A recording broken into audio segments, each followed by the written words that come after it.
Out of the way, Crumb. Press coming through. I got an interview with the senator. I don't care if the senator's on the phone with Jesus, Mary, Joseph, and the Brooklyn Dodgers. I'm not leaving till I see him in front of me answering my questions. Listen here, Mr. Chief of Staff, you ain't Chief of Squad as far as I'm concerned. I stare down Klansmen in Carolina, commies in Crete, and cowboys in Coahuila. I ain't scared of some buttoned-up, bottomed-out mugwump in a pinstripe suit. So skedaddle, scram, book it, go uptown, downtown, out of my way. Who am I? By God, I'm a journalist, a snoop, a newshound, a muckraker, dealer in truth, justice, and integrity. Name's Madison Moxie Malahan of the Metropolitan Sentinel, Standard Post, Tribune, Gazette, and the best damn paper in town. We always find the truth and print what happened as it happened with no biases, slander, pattern, or fluff. We saved that for the editorials. So step aside, you juke joint statesman. You ain't nothing but a shyster, a fake, 2 saxophones short of a jazz band. And I'm not skipping this interview for anything short of Judgment Day, so unless you got 6 more heads and 10 horns hiding in that sweaty pop collar of yours, you best get out of my way.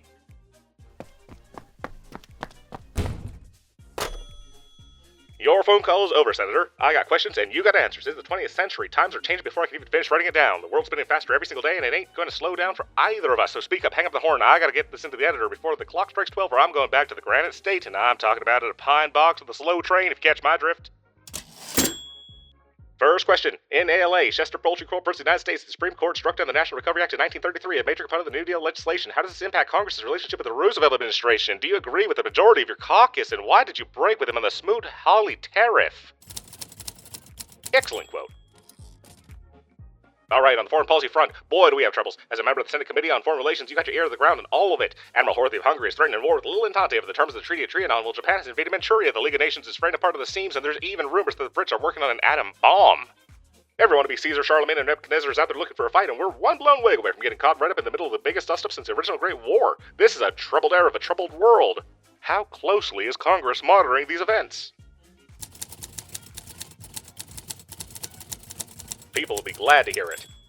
How about crime? 2 weeks ago, a dozen trigger men got sent to Toontown by a bunch of mystery men with Chicago typewriters right in broad daylight on Valentine's Day. We got goons with gats, beatniks with buzzers, and all kinds of dicks, gumshoes, and flatfoots mixed up in all this. The streets of our fair cities have been taken over by the likes of Capone, Lansky, and Luciano, the purple gang of the National Crime Syndicate. Out in the plains, we got marauders like Dillinger, Barker, and Machine Gun Kelly. Let me tell you, ever since the crash, the only stock beating the market has been Murder Incorporated.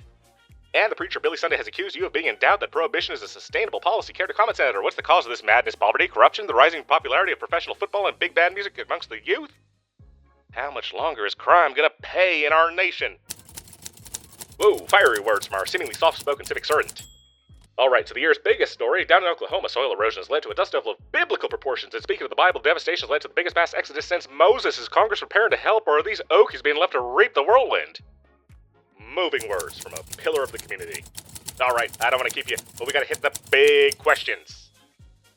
You've been proclaimed the 3rd best looking member of the Senate after Hattie Caraway and Henry Cabot Lodge, and you're the youngest one in the 20th century. Not to mention all the other firsts you represent for the country. Do you feel any pressure? Cool and collected words from our state's most eligible member of Congress. Alright, big question.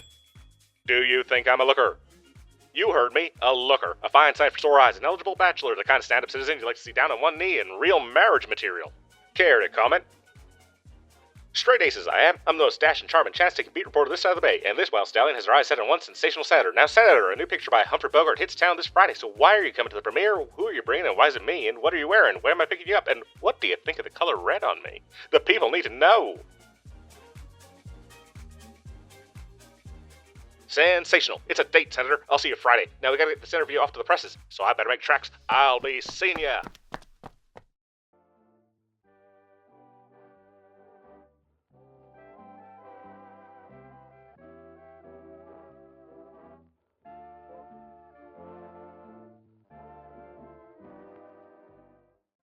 Hey, if you've reached this point in the video and have not already subscribed, please take a moment to do so.